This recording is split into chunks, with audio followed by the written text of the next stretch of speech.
그러면 두 번째 주제로 얼른 넘어가 보겠습니다. 국유화 폐간 어떤 대통령도 할 수 없는 일인데 감히 제가 어떻게 그런 말을 한다는 것입니까? 이치에 닿지 않는 말을 가지고 사람을 이렇게 몰아가서는 안 됩니다.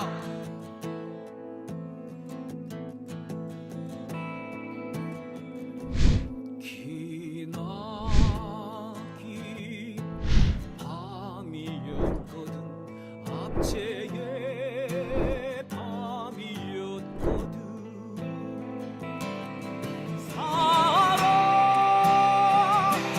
한 몸 썩어져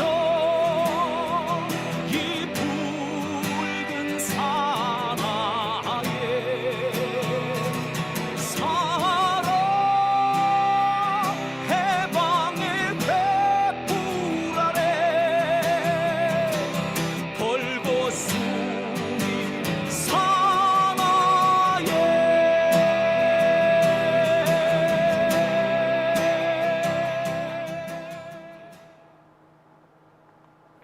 오밤중의 뉴스 함께하고 계십니다.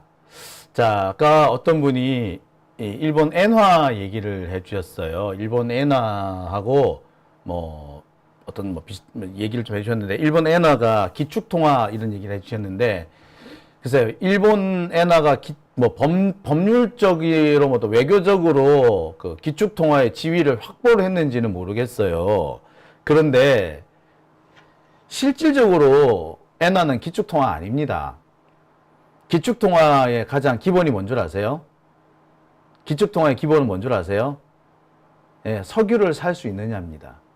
원유를 그거 가지고 살 수 있느냐? 엔화 가지고 석유 살 수 있어요? 과거에는 엔화로 석유 살 수 있는 때가 있었습니다. 근데 지금 엔화로 석유 살 수 있나요? 지금 전 세계에서 석유를 살 수 있는 통화는 두 가지입니다. 유로와 달러. 유로도 별로 통화가 아니고요. 사실상 엔화, 달러밖에 없습니다. 영국 같은 경우에는 북해에서 그 석유가 나오기 때문에 파운드로 거래를 좀 했죠.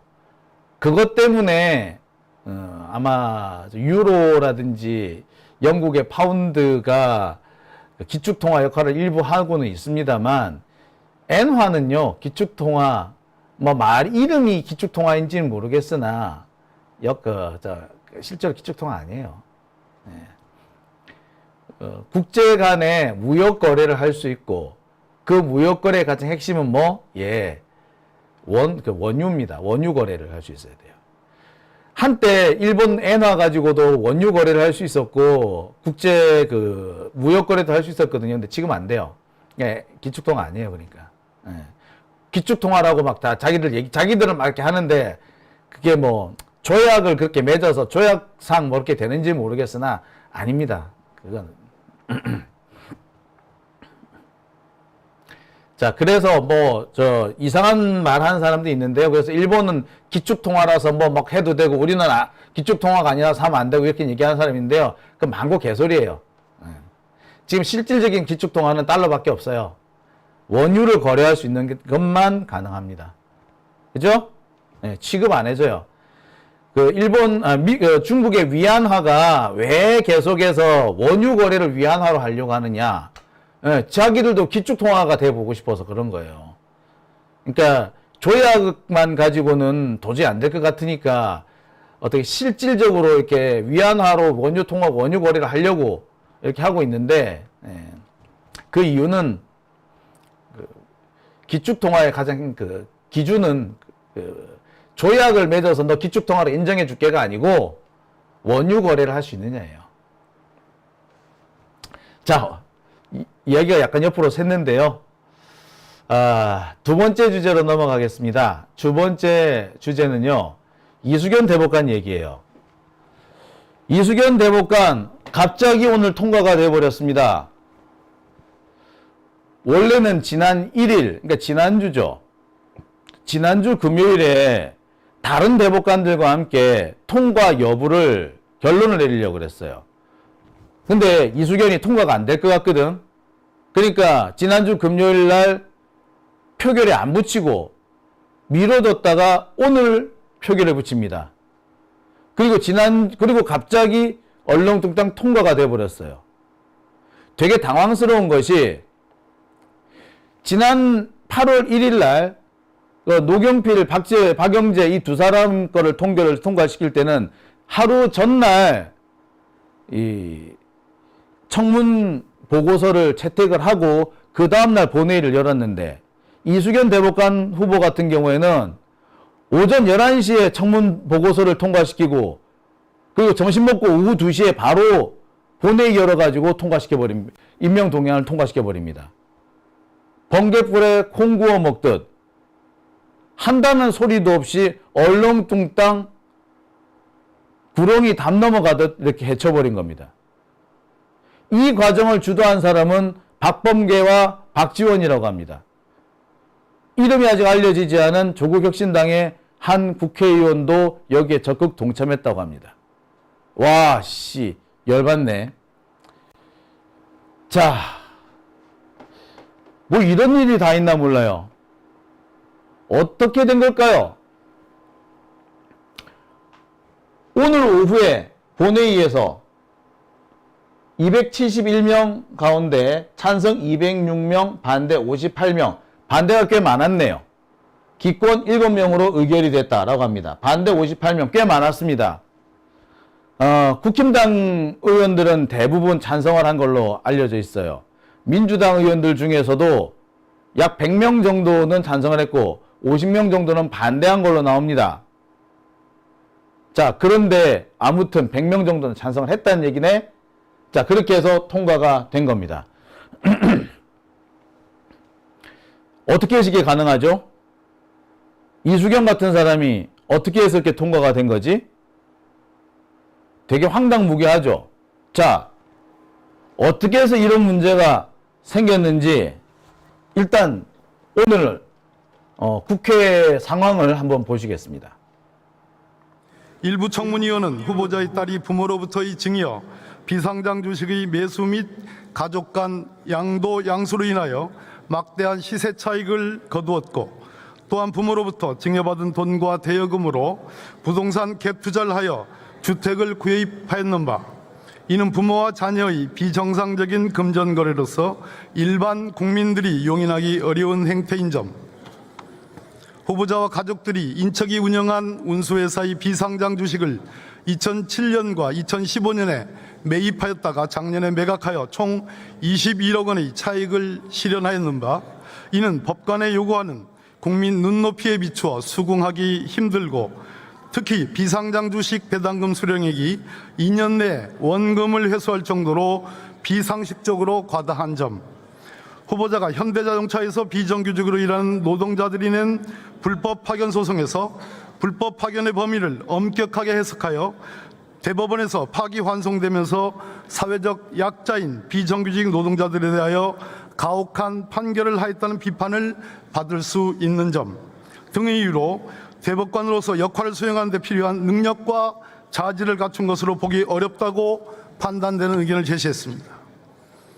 반면 일부 청문위원은 후보자는 1997년 판사로 임관한 이래 약 27년 동안 전국 각지의 여러 법원에서 다양한 재판 경험을 쌓아온 여성 법관으로서 젠더법 연구회 회장 등을 역임하는 등 여성 인권 향상에 깊은 관심을 보여왔고 정보통신기술과 인공지능 분야의 조예가 깊어 급속하게 발전하는 과학기술을 대법원에 도입하는 데 큰 역할을 할 것으로 기대되며 후보자가 후보자 딸의 수증, 비상장 주식 매입 매도, 부동산 매입과 관련하여 이 사안들 모두 성실히 증여세, 양도세 등 세금을 납부한 것으로 위법한 일을 행한 적은 없다고 해명하면서도 국민의 눈높이에 맞지 않다는 점을 절감했다고 밝혀 국민들께 송구하다고 진실하게 사과한 점, 후보자와 가족들이 후보자 지명 전 기부하거나 기부 약정한 금액이 약 53억 원,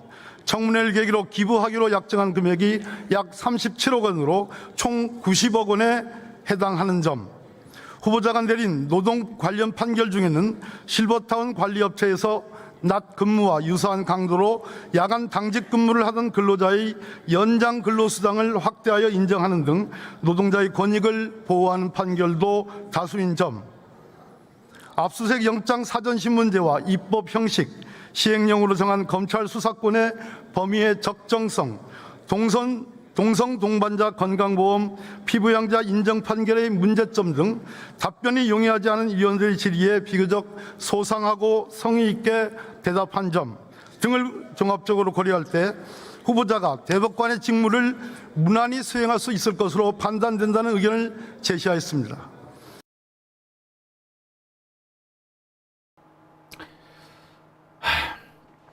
그러니까 여성 대법관 후보이고 여성 인권을 위해서 노력했다.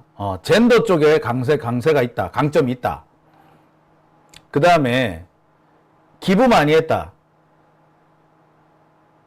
그래서 이 사람이 가지고 있는 약점은 충분히 상쇄된다. 이런 얘기인 거죠. 그래서 저는 동의 못 하겠습니다.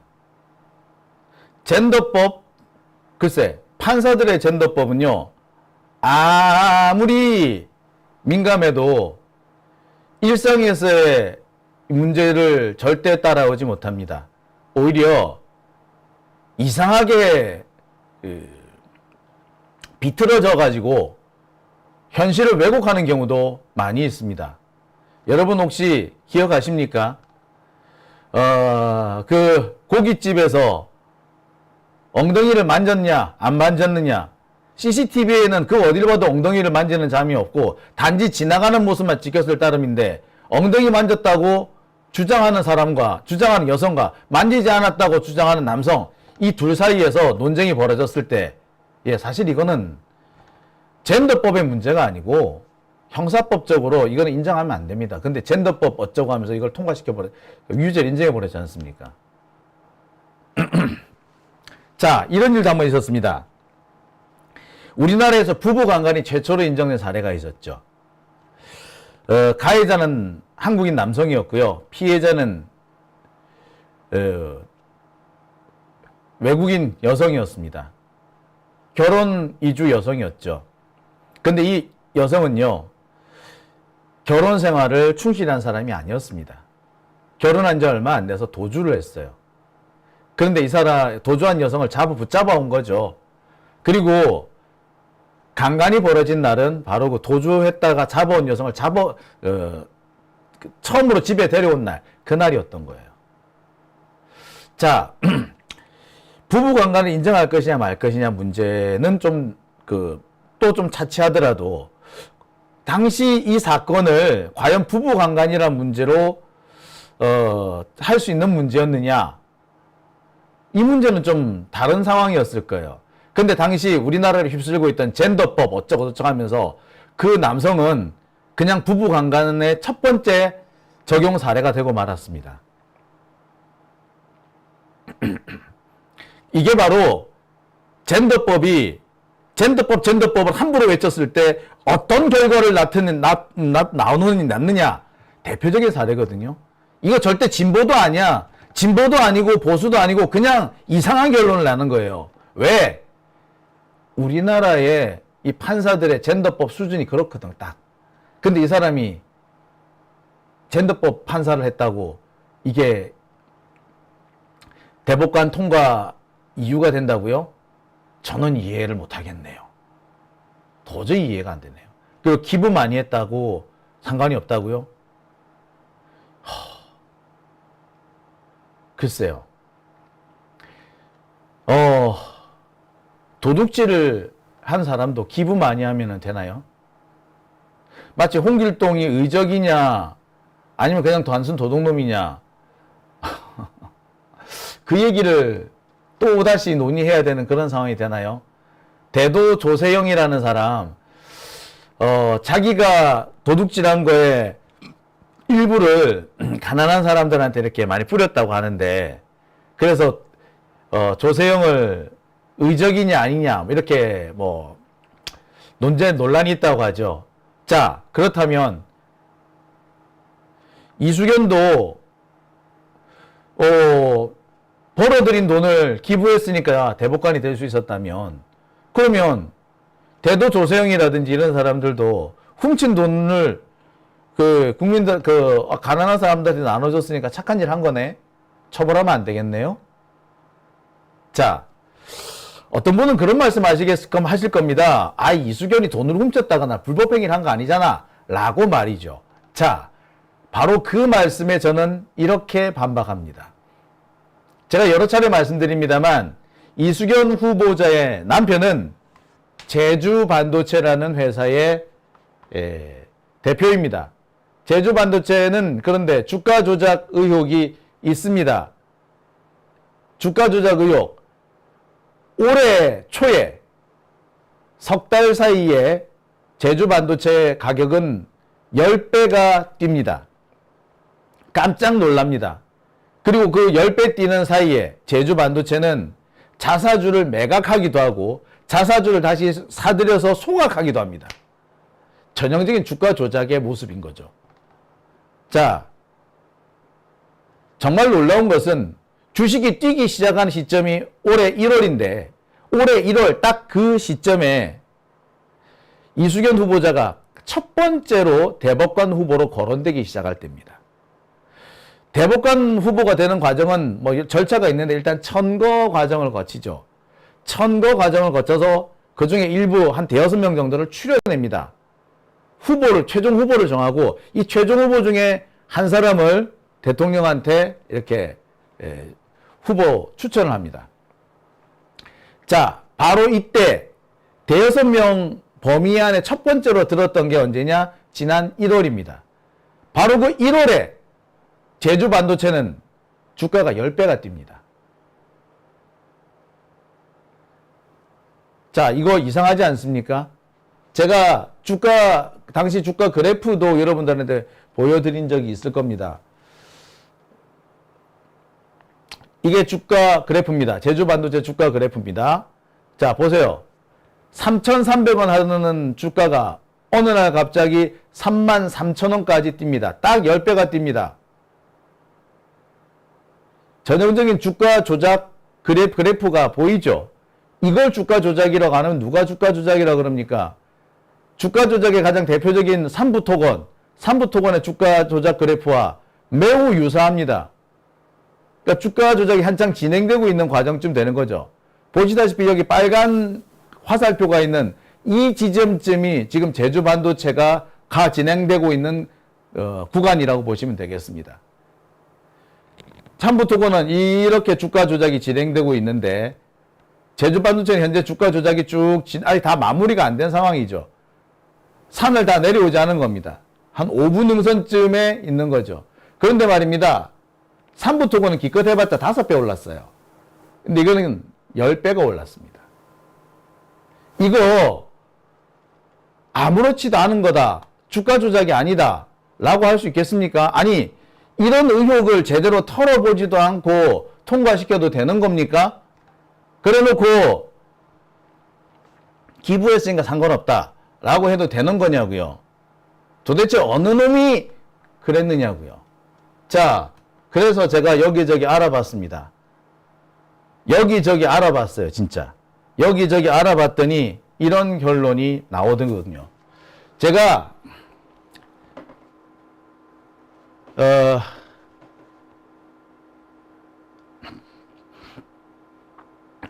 기사를 하나 가져왔습니다. 한겨레신문 기사인데요. 여성 인권에 관심을 보이는 등 판사 시절 평판이 나쁘지 않았고 무리하게 낙마시킬 경우 대안이 마땅치 않다는 점, 이재명 대표의 재판을 앞두고 사법부와 불필요한 긴장을 피해야 한다는 점, 이런 점 등을 들어서 민주당 의원들을 설득을 했다고 합니다. 누구가?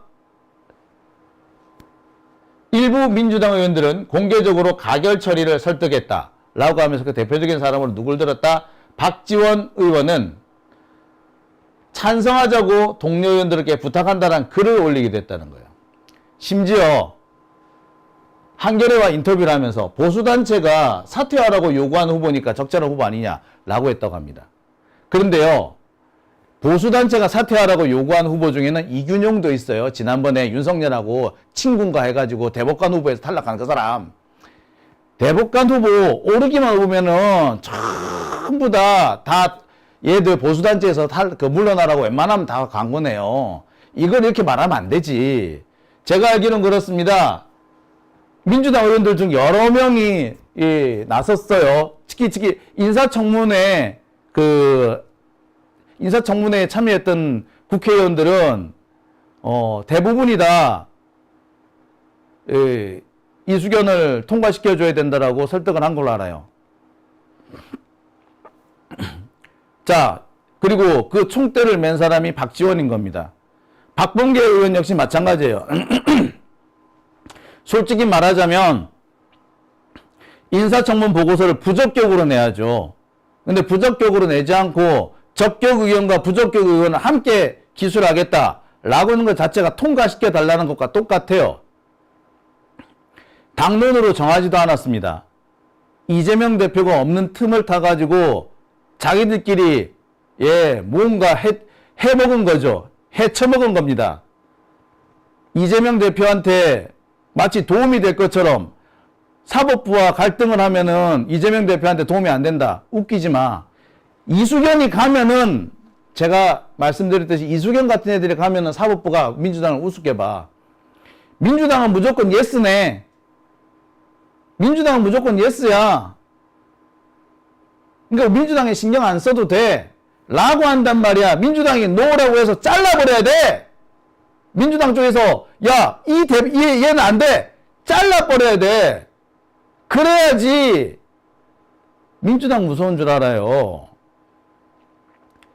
이런 식으로 이거 사법부하고 갈등 빚으면 안 돼. 우리가 재판 걸린 게 있으니까 우리가 사법부하고 갈등 벌이면 안 돼. 그렇게 하는 순간에 사법부가 민주당을 우습게 한단 말이야, 이 등신들아. 내가 이 얘기를 누가 한 줄 알아? 박범계가 이런 말 잘해. 백희련도 이런 말 잘해. 주철현도 이런 말 잘합디다. 그 세 사람이 사법부랑 이렇게 갈등 빚으면 안 돼요 이러면서 이런 얘기 잘합니다. 그래서 통과시켜줘야 된다고. 웃기지 마. 그렇게 하니까 우습게 보이는 거야. 우습게 보이는 거. 자, 그런데 말입니다. 민주당만 그런 게 아니야. 조국혁신당의 한 의원도 중도 성향이어서 사법부 보수화를 걱정할 인사는 아니다. 낙마시켰다가 더 이상한 사람을 지명하면 어떡하느냐? 낙마시켰다가 더 이상한 사람 지명하면 어떡하냐고? 또 낙마시켜야지. 그게 말이라고 해? 조국혁신당 국회의원이 있다고 소리를 해? 이상하면 또 낙마시켜야지. 괜찮은 놈 들어올 때까지 낙마시켜야지. 뭔 개소리야! 진짜 아우 씨. 야, 정말 황당하고 납답하지 않습니까? 야, 참. 열받아서 진짜. 민주당 쪽 국회의원들 중에 크게 착각하는 게 있습니다. 민주당 쪽에서 법원의 요청이나 법원의 민원 사항을 잘 들어주죠. 그럼 법원이 민주당 쪽 국회의원들을 잘 봐줄 것 같죠? 아니야! 절대 그렇지 않아. 오히려 우습게 봅니다. 개별 의원 한 사람은 잘 봐주지. 예를 들어서 박범계가 이번에 이수견 통과시키는데 결정적인 역할을 했다. 그러면은 박범계는 잘 봐주지. 하지만 이재명은 안 봐줘. 민주당 다른 의원들은 안 봐줘. 그러니까 결국에 박범계는 자신의 이익을 위해서 공적인 이익을 팔아먹은 거예요. 이렇게 되면은. 그죠? 크게 착각하는 거예요. 여러분, 개도 똑같아요. 간식을 준다고 다 나를 잘 따르는 것 같아요. 간식을 치도 때도 없이 주면은요, 개가 사람을 우습게 봐요. 지가 나보다 우위에 있는 사람으로 한다고. 주인님이 나한테 간식을 주는구나, 내가 잘해야지 라고 생각하는 게 아니라 아, 저놈이 나한테 오늘 간식 바치러 왔네? 라고 생각하는 거예요. 일반 강아지도 그런다고. 그럼 사람은 안 그럴 것 같아? 똑같아요. 내가 무섭다. 내가 너한테 얼마든지 위해를 끼칠 수 있고 네 원하는 네가 하자는 대로 안 갈 수 있다. 예스맨이 아니다라는 걸 분명히 보여줄 때 그때 우리에게 의지를 관철시킬 수가 있는 거예요. 그런데 뭐? 자, 그렇게 되면 지금 이수경 같은 사람들 어떻게 생각할 것 같아? 야, 이럴 거예요. 야, 박범계만 꼬시면 민주당은 끝이야. 그러니까 야, 민주당 다른 사람 신경 쓰지 마. 박범계만 꼬시면 돼. 조국혁신당? 야, 박은정만 꼬시면 되잖아. 요렇게 되는 거예요. 예를 들자면 그렇게 된다 이거야. 이번에도 그래요. 박지원만 꼬시면 돼. 야, 박지원 꼬시니까 다 끝나잖아? 그러면 나중에 이재명이나 이런 사람도 어떻게, 야, 신경 쓸 필요 없어. 야, 나중에 조국, 그것도 있는데, 재판도 있는데 어떻게, 야, 신경 쓸 필요 없어. 박은정만 신경 쓰면 돼. 아, 조국 신경 안 써도 돼. 요렇게 된다고요. 하지만, 이번에 통째로 이수경을 날려버렸을 때는, 전체적으로 민주당 전체, 조국혁신당 전체를 무소하게 된단 말이야. 한 사람을 무소하는 게 아니라. 그런데, 참, 이런 거를 제대로 모르고 슬쩍, 넘어간 멍청한 100여 명의 민주당 의원들도 정말 화딱지 나고, 이런 걸 모른다고 다른 동료 의원들을 속여먹은 그 놈들도 나쁜 사람들이고 그런 겁니다. 이수경 같은 사람을 어떻게 대법관에 앉힙니까?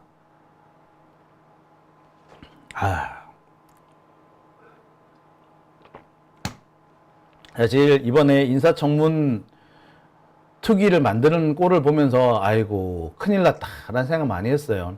솔직히 그 자리에 들어와 있는 박범계, 허영, 주철현, 김승원, 김승원 아닌가요? 주철현 다 엉망이었어요.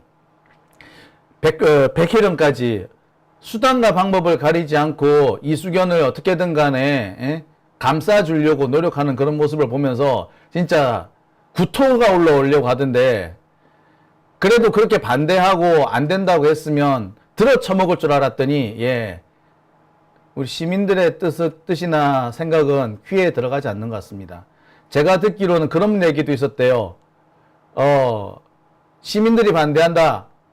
지지자들 중에 반대하는 사람들이 있다. 라는 얘기가 그 사람들한테 들어갔대. 뭘 했는 줄 아세요? 아이고, 유튜버 몇 명들이 반대한다고 시민들이 반대하나? 라고 했다고 합니다.